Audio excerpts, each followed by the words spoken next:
providing emotional support to a survivor of rape, sexual assault, or sexual abuse.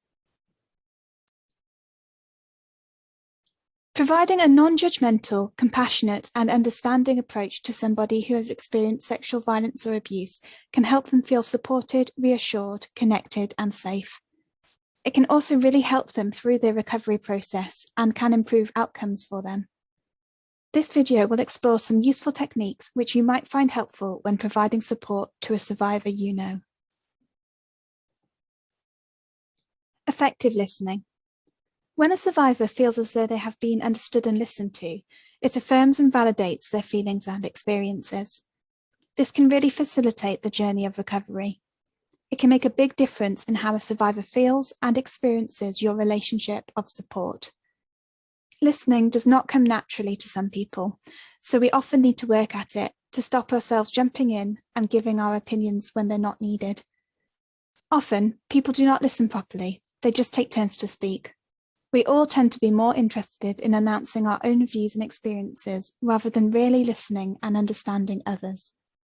Effective listening includes many non-verbal and non-audible factors, such as body language, facial expressions, reactions of others, cultural elements, and the reactions of the speaker and the listeners to each other.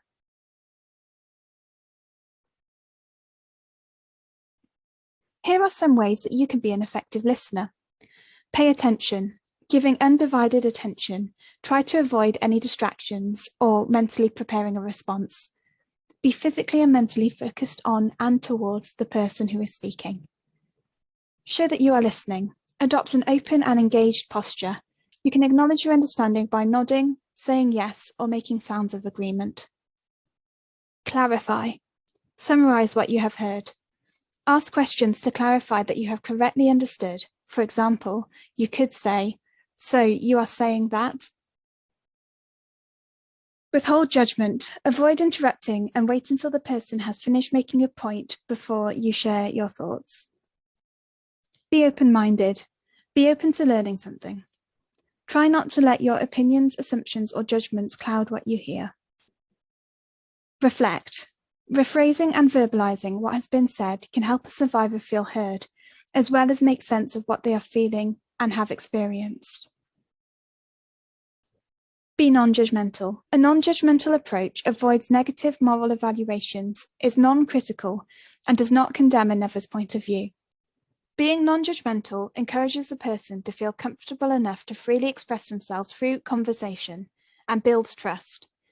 We automatically make judgments about people at first contact based on their appearance, behavior, what they say.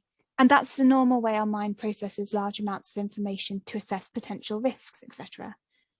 Non-judgmental listening is making sure that you don't express those negative judgments. Respecting the person's feelings, personal values, and experiences, even if they are different from your own or you disagree with them, can help you be more genuine and empathetic. Be understanding. In order to try and understand the experiences and needs of somebody who has experienced sexual violence, demonstrating an acknowledgement of their feelings and being with them on an emotional level can be comforting for them and provide a better insight for you. Empathy, trust, and respect are important components for building a supportive relationship.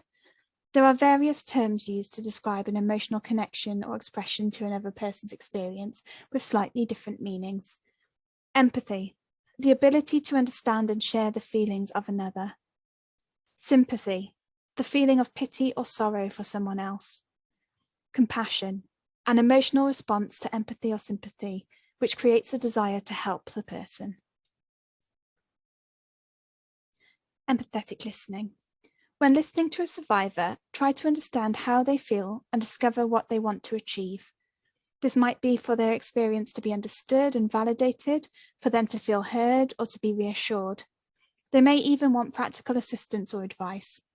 Here are some phrases which might help you with an empathetic approach. This must be so difficult for you. I can't imagine what you must be going through. That must have been awful for you. I can see how that would be difficult. This must be hard to talk about. Thank you for opening up to me. I want to make sure that I understand.